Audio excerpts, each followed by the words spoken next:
Well, I am not an expert like all of the people that I'm sitting with. I'm not an economist. I'm not an I'm not an immigration attorney. I'm not in law enforcement. My background is actually in journalism. And so when this happened to my husband, when my husband was killed, this was not a subject that was on my mind at all. It didn't affect me. That was my view on it. So I really wasn't concerned about this topic at all. As a matter of fact, the time that my husband was killed, if there was any issue that I was really concerned with, it was healthcare reform, because we had spent the last several years dealing with a very difficult situation. He was a testicular cancer survivor, and the last year that he was dealing with it, he had an incredibly difficult time, and that there were some complications from a surgery. And as we found out later, several doctors had said, when they finally figured out what was wrong, he should not have survived that. We dodged a bullet, so to speak. And so that last year of his life was one where we were just incredibly grateful, because we had been given this second chance at something that, according to science, we should not have been given a chance at. So when he was murdered, of course, I was left asking, why? Anybody who's been in that situation, that's the question you ask. Why? Why him? Why now? Why me? Why did we go through this hell in order for something like this to happen? And it wasn't long before I felt like I got a part of that. I got a part of the reason. My spirituality, my faith, my personal belief is that there are reasons for why things happen in life, and that we do all have a very specific purpose in this life. And so it didn't take long for me to figure out that immigration was a part of why this happened to my husband. Within 24 hours of Nick's death, when it was revealed that his murderer was a career felon, as well as had been previously deported, should not have been in the country, Russell Pierce had sent out a fundraising letter using it to raise funds for his campaign. Wow. So a little bit of history with Russell and I. We don't see eye to eye on a lot of things. I don't think you should try and make money off of somebody's death. But it wasn't just Russell Pierce. It was lots of heated rhetoric, and it actually created all kinds of tension within the police department and throughout the Valley. Within weeks, Police Chief Harris was on the news, PLEA, the Phoenix Law Enforcement Association, which was my husband's union, was on the news, Mayor Gordon. They were all arguing about what is a police officer's role, and are we dealing effectively with the situation? And there were lots of people on either side who were arguing about it as well. As a matter of fact, there was one evening right before the funeral where they held a vigil at the site of my husband's murder, and there was a local Hispanic group in town, and I'm sorry, I don't remember who it was, but they wanted to hold a candlelight vigil at the site. And there was another group that was threatening to protest it and cause a ruckus at the site, which I had to intervene in to force that to not happen. But it was interesting to me because there were so many groups who were coming out who were using my husband's name and speaking, I felt, on his behalf, letting everybody know how, look, this is what Officer Erfle would have wanted. Look at what you've done to him. Look at what you've done to his family. But nobody came to me and said, so how would your husband have felt about this?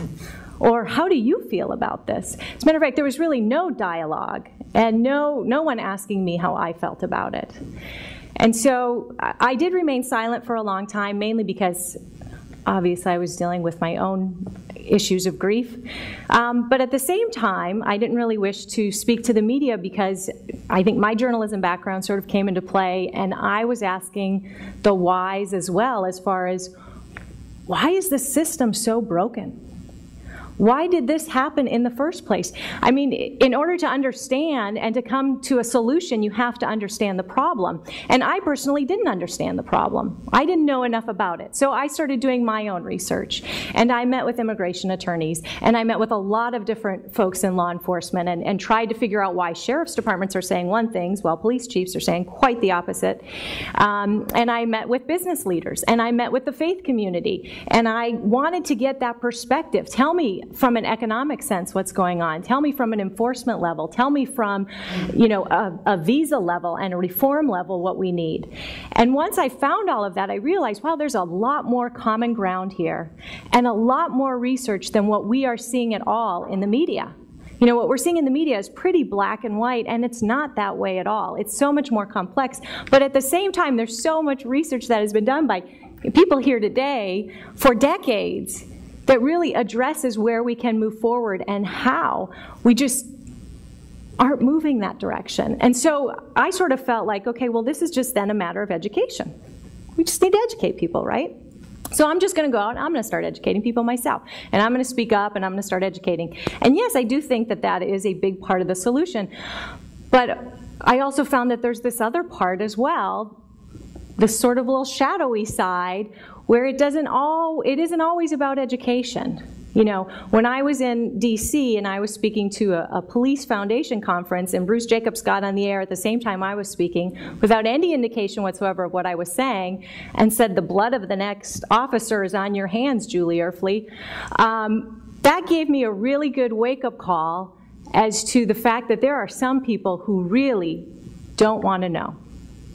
They don't want to learn. They don't want to be educated. And here in the state of Arizona, we are ground zero because there are some people here who do know, who do understand, but they have used this issue to cloud everything else.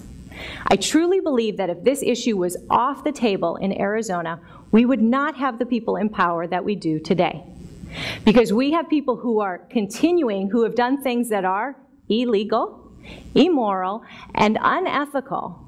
And they're continuing to gain support and be reelected because they're tough on immigration. So they have really used this to divide the state.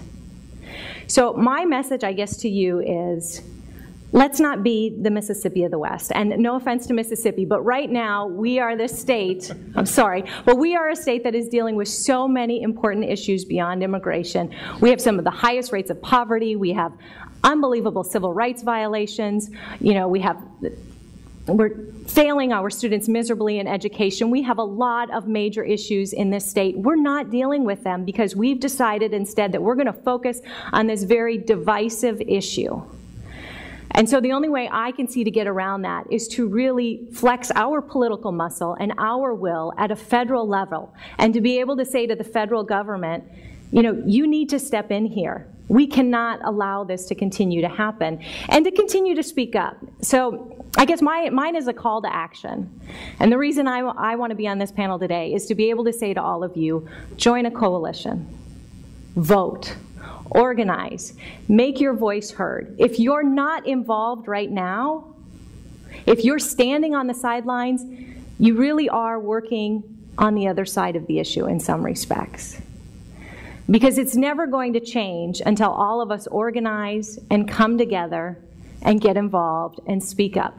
Regardless of what people are saying, regardless of how you're being shot down, you need to continue the fight. Now, I think, in particular, because there are so many issues in this state, we see so many people who are just disgusted and fed up, and they're moving away, and they're giving up on their right to vote and their right to be involved. And I would encourage all of you to reach out to them and to be able to say, no, now is the time more than ever that you need to be involved.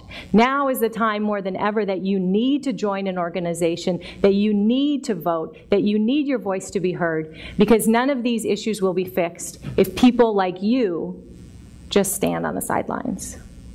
So I'm not an expert on the issue.